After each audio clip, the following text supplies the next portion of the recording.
Hello friends. आज हम मध्यकालीन भारत के इतिहास में दिल्ली सल्तनत में प्रशासन को कवर करेंगे। क्योंकि हमारा मध्यकालीन भारत के इतिहास का ये 8वां लेक्चर है, जो कि महेश उड़ालसर की NCERT पुस्तक से कवर किया जा रहा है। NCERT जो कि प्रश्नों के माध्यम से कवर किया गया है। हम प्रश्नों को देखेंगे, जहां आवश्यक पड़ेगा कॉन्सेप्ट को भी क्लियर करते हुए चलेंगे। इससे हमारे प्रश्न भी तैयार हो जाएंगे और कॉन्सेप्ट भी क्लियर हो जाएगा। इससे पहले हमने पूरा दिल्ली सल्तनत देखा प्रश्नों के माध्यम से, कॉन्सेप्ट के साथ। फिर हमने विजयनगर साम्राज्य के बारे में थोड़ा सा पढ़ा और बहमनी साम्राज्य के बारे में। आज हम दिल्ली सल्तनत में प्रशासन व्यवस्था कैसे थी उसको प्रश्नों के माध्यम से कवर करेंगे। पहला देखते हैं, दीवान मुस्तखराज विभाग की स्थापना किस कार्यकाल में की गई थी? दीवान मुस्तखराज जो विभाग बना था वो किसके कार्यकाल में स्थापित हुआ था? अलाउद्दीन खिलजी। अलाउद्दीन खिलजी खिलजी वंश के द्वितीय शासक थे, जो कि बहुत प्रतापी शासक था। दीवान मुस्तखराज विभाग किससे संबंधित था या वित्त विभाग था? दीवान मुस्तखराज वित्त विभाग से संबंधित होता था, जिसकी स्थापना अलाउद्दीन खिलजी के द्वारा की गई थी। आगे देखते हैं, सल्तनत काल के अधिकांश अमीर योम सुल्तान किस वर्ग के थे? सल्तनत काल में अधिकांश अमीर योम सुल्तान तुर्क वर्ग के थे, जो जब आक्रमण हुआ करता था उनके साथ जो सैनिक आया करते थे, वो सैनिक बाद में अमीर एवं सुल्तान के पद को धारण कर लिए। आगे देखते हैं, फिरोज शाह तुगलक ने इस्लाम में धर्मांतरित किस व्यक्ति को अपना वजीर नियुक्त किया था? वह कौन व्यक्ति था जिसने जब इस्लाम धर्म स्वीकार कर लिया था, अर्थात धर्मांतरण कर लिया था, तो उसे फिरोज शाह तुगलक ने अपना वजीर नियुक्त किया था? वो थे तैलग ब्राह्मण खान ए जहां को। तैलग ब्राह्मण खान ए जहां को फिरोज शाह तुगलक ने वजीर का पद दिया था। तो आप ये एक फैक्ट के रूप में याद रखिएगा। तैलग ब्राह्मण थे जिन्हें खान ए जहां की उपाधि दी थी। तैलग ब्राह्मण, याद रखिए, तैलंग ब्राह्मण थे जिन्होंने धर्मांतरण कर लिया था फिरोज शाह तुगलक के शासनकाल में। जब उन्होंने धर्मांतरण किया, इसके बाद उन्हें वजीर नियुक्त किया गया और उनका नाम रखा गया खान ए जहां। आगे है, विजारत का चरमोत्कर्ष किस राजवंश के अंतर्गत हुआ था? विजारत का चरमोत्कर्ष तुगलक राजवंश के अंतर्गत हुआ था। आप इसको फैक्ट है याद रखिएगा। विजारत के बारे में हम जानते हैं कि विजारत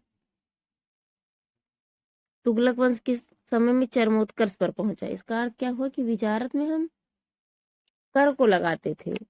जिस तरीके से कर में उतार चढ़ाव हुआ करता था, उसको हम देखा करते थे, लेकिन वह चरमोत्कर्ष पर तुगलक के शासनकाल में पहुंचा था। आगे देखते हैं, आगे का प्रश्न, सल्तनत काल में भू राजस्व का, किसकी बात हो रही है? सल्तनत काल में भू राजस्व का सर्वोच्च ग्रामीण अधिकारी कौन होता था? जब सल्तनत काल था, जो पांचों वंश थे, कौन कौन सा? मुगल वंश, खिलजी वंश, तुगलक वंश, सैयद वंश और लोधी वंश। इन पांचों वंशों में भू राजस्व का सर्वोच्च अधिकारी क्या कहलाता था? चौधरी कहलाता था। आज हम अपने आसपास भी चौधरी देखते हैं वर्तमान में, वो वही हुआ करते थे। राजस्व का सर्वोच्च ग्रामीण अधिकारी को चौधरी कहा करते थे। जो गांव में कर को वसूला करते थे, उन्हें चौधरी कहा जाता था। सल्तनत काल में भू राजस्व का सर्वोच्च ग्रामीण अधिकारी चौधरी हुआ करता था। आगे है, हक ए सर्व कर किस पर लगाया जाता था? हक ए सर्व कर एक सिंचाई कर हुआ करता था।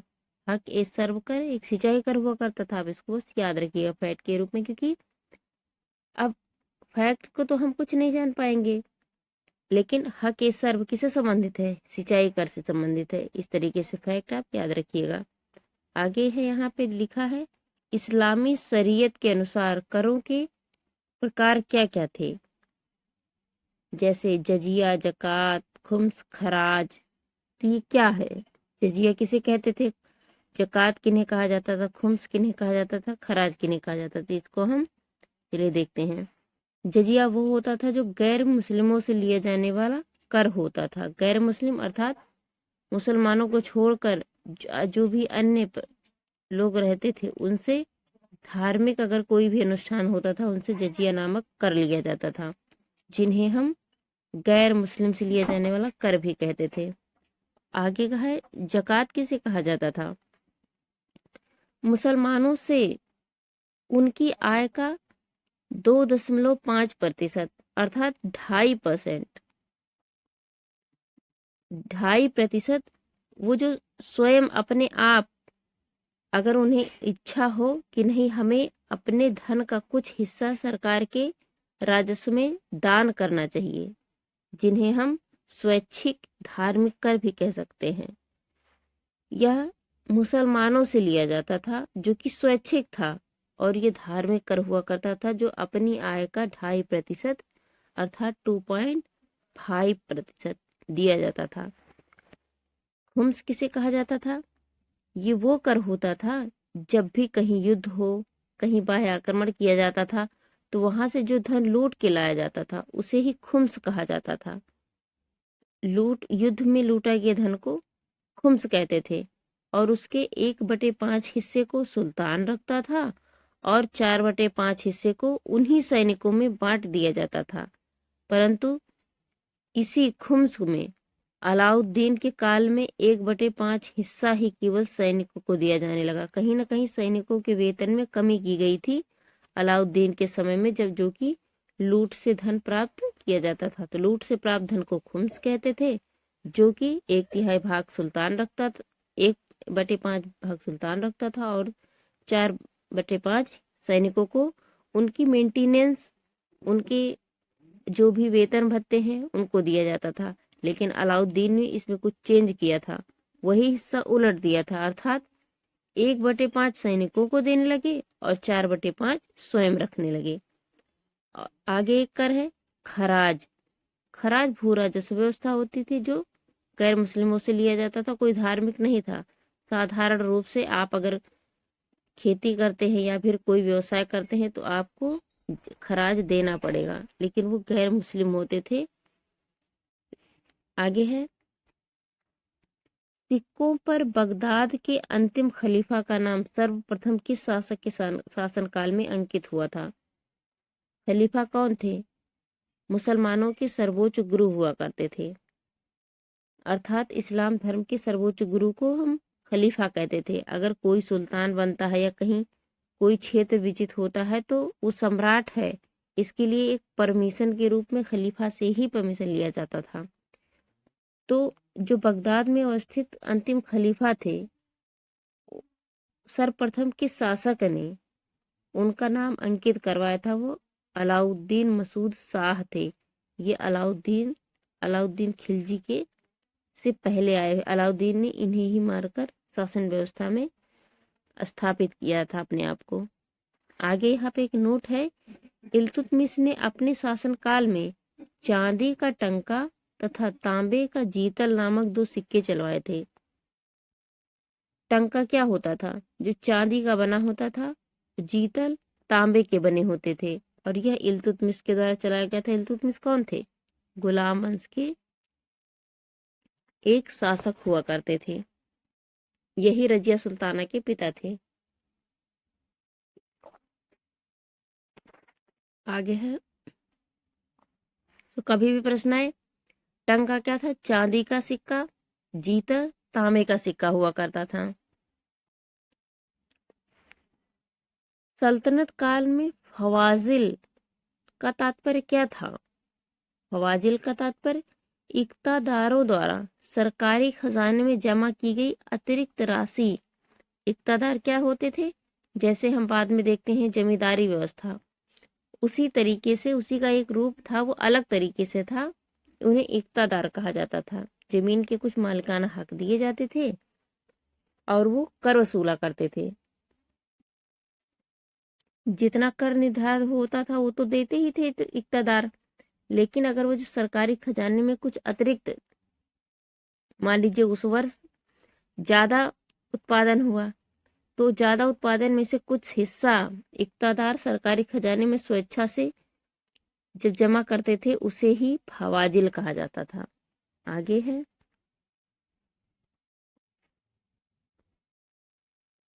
जवाबित का संबंध किससे था? जवाबित क्या था? ये राजकीय कानून थे। जिस तरीके से हम देखते हैं ना वर्तमान के आईपीसी की धारा, सीआरपीसी की धारा, उसी तरीके से मुगल काल में, क्योंकि हम मुगल काल के प्रशासनिक व्यवस्था के बारे में जान रहे हैं, तो जवाबित राजकीय कानून हुआ करता था। राजकीय कानून अर्थात जो राज दरबार था उनमें जवाबित के अनुसार ही कोई भी कानून व्यवस्था चलती थी, नियम कानून बनाए जाते थे। आगे है, दिल्ली सल्तनत में निरंकुश राजतंत्र की स्थापना किस शासक ने की थी? निरंकुश राजतंत्र, जिसमें हम ही सर्वे सर्वा हैं, राजा ही या सम्राट ही सर्वोच्च है, ये सीधा ईश्वर का प्रतिनिधि था। यह किसने कहा था? बलबन, जो कि मुगल सल्तनत काल में गुलाम वंश का अंतिम प्रतापी शासक था, जो कि बलबन था। इन्होंने ही रक्त और लौह की नीति अपनाई थी। उन्होंने कहा था कि जो राजस्व राज व्यवस्था को मानता है वही ठीक है, वरना उसे हटा दिया जाए। यही निरंकुश राजतंत्र का रीजन था, जो कि बलबन ने शुरू किया था। आगे एक नोट है कि दिल्ली सल्तनत के प्रशासन में सबसे महत्वपूर्ण व्यक्ति वजीर होता था, जिसके अधीन एक लेखा परीक्षक होता था। लेखा परीक्षक कौन होते थे? कितना खर्च हुआ, कहाँ खर्च हुआ, जहाँ खर्च हुआ क्या वो कार्य हुआ, इसकी देखरेख वजीर करता था, और जिसे हम महालेखा परीक्षक कहते थे। तो ये बहुत महत्वपूर्ण पद होता था कि भाई पैसा तो आ रहा है, लेकिन आप पैसे को ले कहाँ जा रहे हैं, इसकी देखरेख वजीर करता था। आगे है, सल्तनत के प्रमुख कुछ विभाग थे, वो किन से संबंधित थे, इनके बारे में देख लेते हैं, क्योंकि हम दिल्ली प्रशासन को देख रहे हैं और विभाग से प्रश्न जरूर आते हैं। दीवाने विजारत, दीवाने विजारत वित्त विभाग था। दीवाने विजारत वित्त विभाग से संबंधित था। दीवानी रियासत, रियासत किससे संबंधित थे? नियंत्रण विभाग। नियंत्रण विभाग क्या होता था कि जैसे हम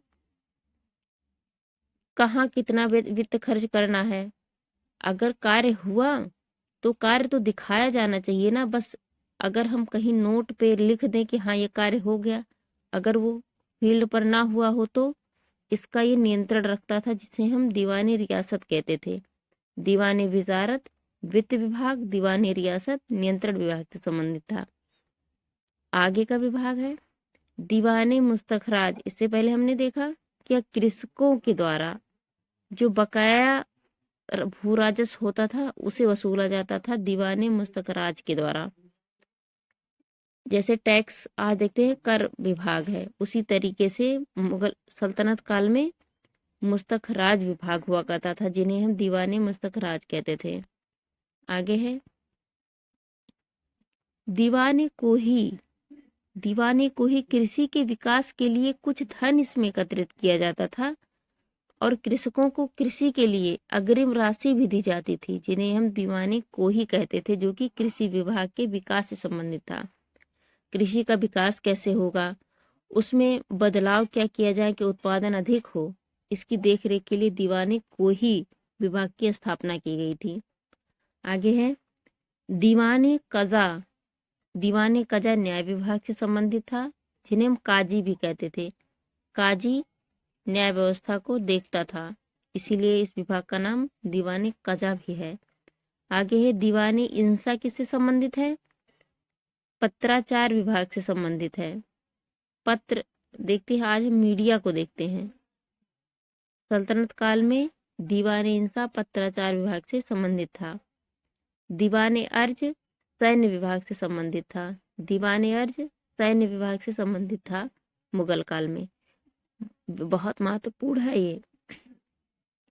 आगे है दीवाने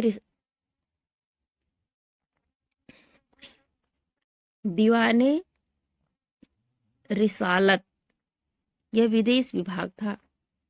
भाई विदेशी आक्रमणकारी आ रहे हैं, जा रहे हैं, इनकी देखरेख कौन करेगा?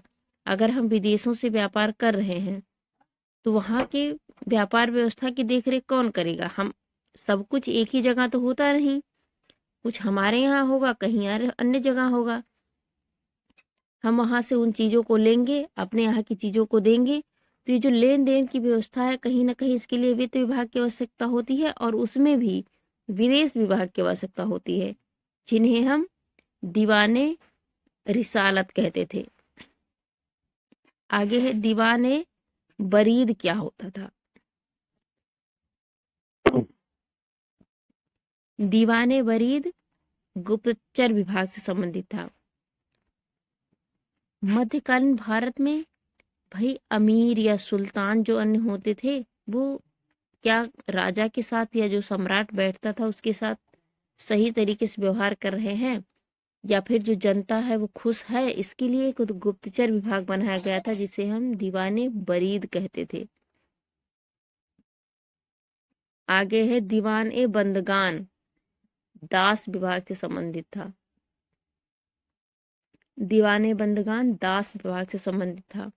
दासों को दीवाने बंदगान के अंतर्गत रखा जाता था, उन्हें उनको देख रेख की जाती थी। आगे का प्रश्न है, दिल्ली सल्तनत के किस शासक ने इक्ता व्यवस्था प्रारंभ की थी? इक्तादार हम देखते हैं ना, जमींदार इक्तादार, तो उसी तरीके से इक्ता व्यवस्था इल्तुतमिश के द्वारा शुरू किया गया था। कुछ वो कुछ लोगों को इक्ता दे देते थे, वो अपना भू राजस्व वसूल के राजस्व खजाने में दिया करते थे, उसे ही इक्तादार कहते थे, और इस व्यवस्था को इक्ता व्यवस्था कहा जाता था। सल्तनत काल में केंद्रीय प्रशासन की संपूर्ण शक्ति किसमें निहित होती थी? केंद्रीय प्रशासन, जो भी विभाग थे, राजकाज के जो भी कार्य हुआ करते थे, जो प्रशासन से संबंधित थे, वो सबसे अधिक शक्ति उसमें सुल्तान में निहित हुआ करती थी। सुल्तान ही केंद्रीय प्रशासन को देखता था। सल्तनत काल में सुल्तान को सहायता प्रदान करने के लिए गठित मंत्रिपरिषद को किस नाम से जाना जाता था?